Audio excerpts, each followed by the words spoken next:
મને પોતાને એવું લાગ્યું કે બધા કાર્યકરો જોડે મારા વિચારો વ્યક્ત કરું અને મારો પરિચય પણ આપું. ઉભી ડામોર, આમ આદમી પાર્ટી મહીસાગર જિલ્લા પ્રમુખ છું. એના પહેલાં સંતરામપુર ખાતે ગઈ જે વિધાનસભા ચૂંટણીમાં અપક્ષ તરીકે હું ચૂંટણી લડ્યો હતો અને અપક્ષમાં બી 30,000 એટલે કે નોંધપાત્ર વોટ મને મળ્યા હતા. બીજું કે હમણાં જ્યારે હું વાત કરતો ત્યારે એ જ વાત હતી કે સમાજના આપણા વિસ્તારના પ્રશ્નો માટે કંઈક લડવું જરૂરી છે અને લડવા માટે એ ચાલુ નોકરી છોડીને હું PRS લઈને આવ્યો. નોકરીની વાત કરું તો LIC ઓફ ઇન્ડિયા, જે સરકારી વીમા કંપની કહી શકાય કે જે કેન્દ્ર સરકાર ભારતીય જીવન નિગમ, એમાં LICમાં હતો. LICમાં બ્રાન્ચ મેનેજર ક્લાસ 1 અધિકારી હતો અને ગયા વર્ષે મેં રાજીનામું PRS લીધું. એટલે કે 13 વર્ષની નોકરી બાકી હતી. સ્વેચ્છાએ મેં નોકરી છોડી. 1.5 લાખનો પગાર હતો. અત્યારે મને પેન્શન પાત્ર છું. પેન્શન બી મળે છે 53,000 રૂપિયા. અને સાથે સાથે મેં એવું નક્કી કર્યું કે આપણે ફૂલ ટાઈમ સમાજને આપવો છે. માન્ય ધારાસભ્ય ચૈતરભાઈ વસાવા સાહેબના સંપર્કમાં હું પહેલાંથી હતો જ અને ત્યાર પછી ધારાસભ્ય બન્યા પછી પણ સંપર્કમાં છીએ. પણ એમના જે વિચારો છે એ વિચારોની મજબૂતાઈ ખરેખર દરેક ગામ સુધી પહોંચે ને, એ એક મોટો ઉદ્દેશ છે. એ ઉદ્દેશ સાથે સાથે આપણા બધા આદિવાસી સમાજના જે બી અગ્રણીઓ છે કે આપણે જે બી નાના મોટા કાર્યકરો છે એ બધા જ કાર્યકરો ક્યાંક ને ક્યાંક શું છે કે એવી મોટી આવકવાળા નથી. આપણે નાનું મોટું કામ કરીએ, નાની મોટી નોકરી કરીએ કે ખેતી કરીએ. બીજું સમય આપણી જોડે એવો 24 કલાક હોતો નથી. સમજો કે મેં તો નોકરી છોડી છે, મારી જોડે ફૂલ સમય છે હવે, બરાબર. બીજું મારું ઘર ચાલે એટલું મને પેન્શન પણ મળે છે, એટલે હું સમય આપી શકું. પણ આ બધા બી જેટલો સમય આપી શકો, અઠવાડિયે 1 કલાક આપો, 2 કલાક આપો, મહિને માન લો કે 1 દિવસ આપો, તો એ રીતે ક્યાંક ને ક્યાંક એ સમય આપવાની વાત છે. અને સમય આપણે બધાએ સમજો કે આપણે અહીંયા હાજર છીએ તો આપીશું, પણ આપણા જેવા બીજા બી આપણા ગામમાં, આપણા તાલુકામાં, આપણા આજુબાજુના વિસ્તારમાં દરેક માણસો છે કે જે કંઈક ને કંઈક સમય આપે છે. પણ એ સમય આપે ત્યારે સાચી દિશામાં સાચી વાત કરવા માટે સાચી માહિતી પણ આપણે આપવી જોઈએ. અત્યારે આપણે ચૈતરભાઈ માટે ચિંતિત છીએ, ચોક્કસ કાયદાકીય જે કંઈ લડાઈ લડશે લડીશું, પણ આવનાર લોકસભામાં ચૈતરભાઈ જીતેલા છે એવું આખું ગુજરાત કહે છે. આખું ગુજરાત કહે છે. કેમ કહેતું હશે? તો કે એમને જોયું છે, આ 1 વર્ષનું ચૈતરભાઈનું કામ જોયું છે. અને એ રીતે આખું ગુજરાત, આખી લોકસભાની વાત કે ભરૂચ લોકસભા ચૈતરભાઈ જીતી રહ્યા. હવે હજી તો પાર્ટીની ઉમેદવારી ફલાણું બધું બાકી છે, પણ છતાંય આમ આદમી પાર્ટી ક્લિયર કહી દીધું છે કે અમે ચૈતરભાઈના ઉમેદવાર છે. સાથે સાથે કોંગ્રેસને આપનું જોડાણ થવાનું જ છે. કોંગ્રેસવાળા બી કહી રહ્યા છે કે ના, બસ અમે ચૈતરભાઈ સાથે છીએ. એટલે આ સીટ બાબતે હવે ઉમેદવારીનો કોઈ મુદ્દો જ નથી. ક્યાંક ને ક્યાંક પત્રકારો કે બીજી કોઈ ચર્ચા કરે, ભલે ને ચર્ચા કરે, ફિક્સ જ છે આપણા ઉમેદવાર ચૈતરભાઈ છે અને ચૈતરભાઈ જીતેલા પણ હવે એ વાત કઈ રીતે કરવી, આપણે જે ભરૂચ લોકસભામાં કઈ રીતે પહોંચાડવી, એ મોટું કામ છે. અને મોટું કામ કરવા માટે આપણે બધાએ થોડીક પદ્ધતિસર આપણે કામ કરવું પડે. માનો કે ડેડિયાપાડાના કે સાગબારાના આપણા કાર્યકરો તો આપણે ટચમાં છે ને આપણે કામ કર્યું છે એમની જોડે, આપણે વિધાનસભા જીતાડી બી લાવ્યા છે. પણ બાકીના તાલુકામાં બી આપણે થોડું જવું પડશે, આપણે મુદ્દાસર વાત કરવી પડશે. અને એમાં મારી જે વાત છે આજે આપને કરી રહ્યું છે તેમાં એ વસ્તુ છે કે આપણે ચૈતરભાઈ ધારાસભ્ય બન્યા એના પહેલાંના ઘણા બધા કામો આપણને ખબર છે, પણ એની સાથે વિશેષ કે ધારાસભ્ય બન્યા પછી પણ એક દિવસ રાત આપણે કામ કર્યું છે.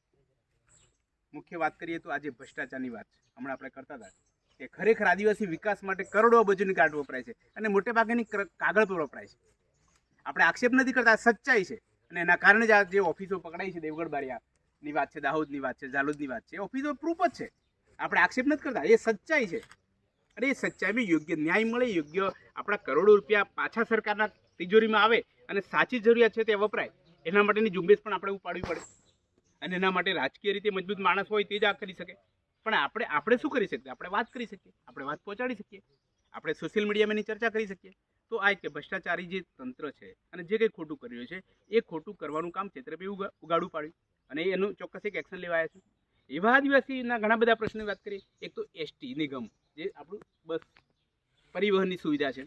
હવે ST નિગમ એ નિગમ છે, ગુજરાત સરકારનું નિગમ છે, પણ એને બી આદિવાસી વિકાસ, આદિવાસી વિસ્તારના વિકાસ માટે બજેટ જોઈએ, બજેટમાંથી ગ્રાન્ટ આપી છે ST નિગમને.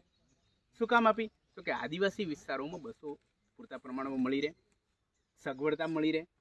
આમ તો એ નિગમ છે, સરકારી એકમ છે, સરકાર એને ગ્રાન્ટ આપે, અલગ આપે, કોઈ પણ હેડેથી આપે, આપણને વાંધો નથી, આપવી જોઈએ. પણ આદિવાસી વિકાસ માટેની જે ગ્રાન્ટ હોય એમાંથી આપે, ચલો એમાંથી આપે, એનો આપણે વિરોધ નથી. પણ એ આપ્યા પછી પૂરતી બસો આપણને ના મળે. વિધિની વક્રતા જુઓ.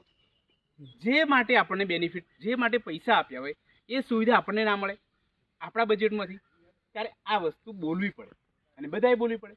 હવે આપણે તો નાના માણસો છીએ, પણ જે ચાલુ ધારાસભ્યો છે, આપણા સમાજમાં જે અધિકારીઓ છે, ક્યાંક ને ક્યાંક નોકરી કરે છે, એમને પણ બોલવું જોઈએ અને સાચી વાત બોલવાની છે તો સાચી વાત તો બોલવી જોઈએ.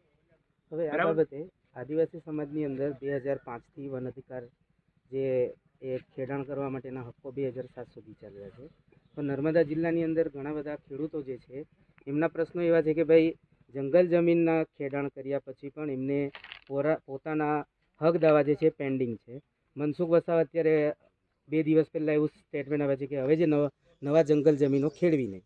તો એ બાબતે મારે એ પ્રશ્ન છે કે ભાઈ જે આદિવાસી સમુદાય જે છે એ લાંબા સમયથી ખેતી કરતો આવ્યો છે અને 5મી અનુસૂચિની અંદર જે આવે છે તો એ બાબતે જે જંગલ ખાતા અને એની સાથે શું મનસુખ વસાવાનું એક પ્રકારનું ગઠબંધન છે કે શું છે એ બાબતે થોડુંક હું જાણવા માંગુ છું. ચોક્કસ આપણે જે પ્રશ્ન કર્યો કે હવે પછી જંગલ જમીન કોઈ ના ખેડે, બરાબર, અને ખેડતા હોય બી બંધ થઈ જાઓ, જંગલ સાચવવાનું છે, જંગલ સાચવવાનું છે, કદાચ એવા પ્રકારની વાત મનસુખભાઈ કરી રહ્યા છે. હવે ખરેખર સાચી વાત શું છે?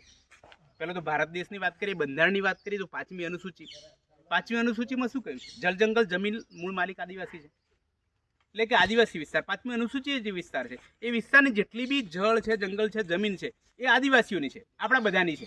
આપણે આદિવાસી તો છીએ, તો આપણી જ છે. આ ક્લિયર બંધારણમાં લખ્યું છે, એ રદ નથી થઈ ગયું, એ બદલાઈ નથી ગયું.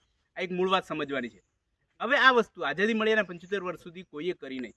આપણે હમણાં વાત કરી કે જે ધારાસભ્યો, સંસદ સભ્યો, જેમની જવાબદારી હતી જે બંધારણીય વાતને કરવાની અને એનો અમલ કરાવવાની. મૂળ વાત તો શું છે કે આપણે નવો હક લેવાનો નથી, નવો હકનો કાયદો નથી કરવાનો. જે સુવિધા છે, જે ફેસિલિટી છે, જે વસ્તુ છે, આપણી હકની વસ્તુ લેવાની વાત હતી. આપણા માટે રોટલો તૈયાર કર્યો છે, મૂકી જ રાખ્યો છે, એને આપણે ખવડાવવા માટે જે વાત છે એ વાત જ કરવાની વાત નથી કરીને બીજા લોકો ખાઈ રહ્યા છે. હવે આપણા હકનું તૈયાર છે એવું આપણને ખબર નથી. આપણી નબળાઈ ક્યાં છે આપણને ખબર નથી કે આ જળ જંગલના માલિક આપણે છીએ.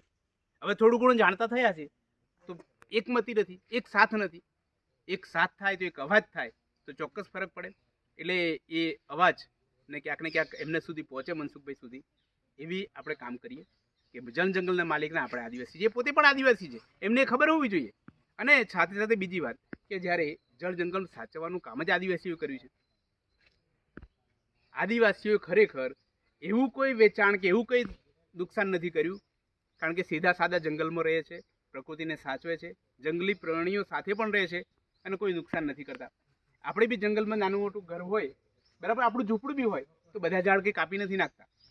આપણે જરૂર પૂરતું જ વાપરીએ છીએ અને જંગલને સાચવીએ છીએ. અત્યારે ક્યાંક ક્યાંક વિડીયો વચ્ચે ફરતો હતો કે હાથીઓ રોડ પર આવે છે, બરાબર, તો એ કેમ આવે છે? તો કે ત્યાં જંગલ સાફ કરી રહ્યા છે. જો જંગલ જો બચાવવાની જ વાત હોય તો એ શું કામ સાફ કરો છો?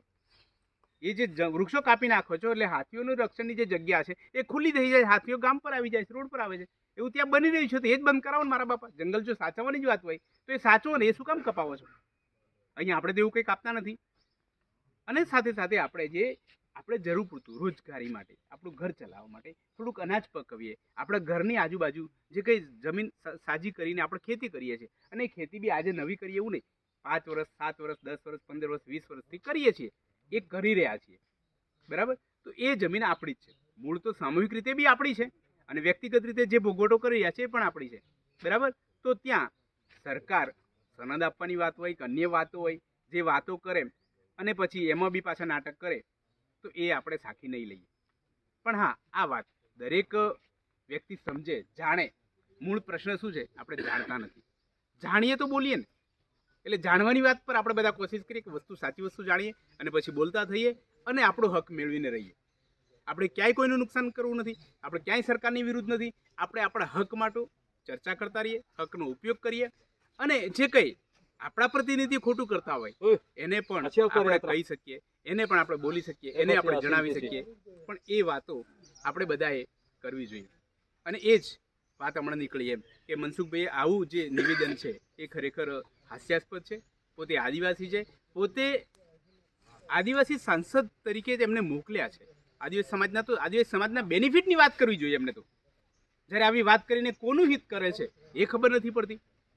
એટલે આપણે એમને તો કદાચ દયા જ કરીએ એમના ઉપર કે કદાચ એ પોતે આદિવાસીના હિતની આ વાત કરી નથી રહ્યા. બરાબર. એટલે હવે આવનાર 24માં આપણે બધાએ વિચારવાનું છે કે આદિવાસી હિત માટે કોણ છે. તો આદિવાસી હિત માટે જે કંઈ છે એને આપણે જીતાડી લાવવાનો છે અને એના માટે આપણે બધા મહેનત કરીશું.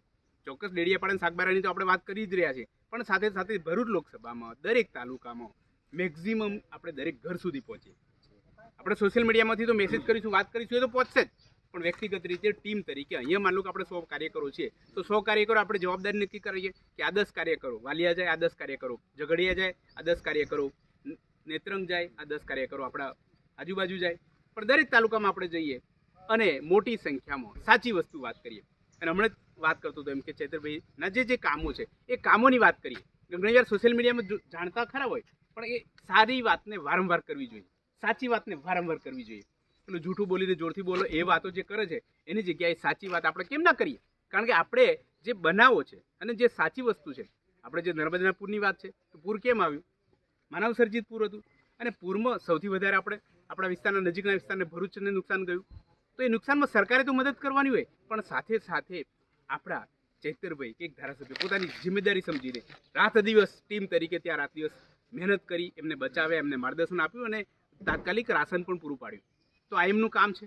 હમણાં એસટીની આપણે વાત કરી તો એસટીની ગ્રાન્ટ જે વપરાતી હતી, બસો આપણને નથી પડતી, એના માટે બી ચૈતરભાઈ આપણે ત્યારે કહ્યું ને બસો આપણે ફાળવાની કોશિશ કરી. શિષ્યવૃત્તિની વાત છે કે જે શિષ્યવૃત્તિ જે મળવી જોઈએ, બરાબર, એ રોકી રાખે, એનો મતલબ કે આદિવાસીઓ શિક્ષણ ના લે, ભણે નહીં, એ બધી વાતો હતી. અને એના કારણે આપણે એવા ઘણા બધા મુદ્દાઓ છે, દરેક મુદ્દાઓની વાતો આપણે કરીશું. આપણે કામ કરીએ, હા, બધા ત્યાં ભેગા થઈએ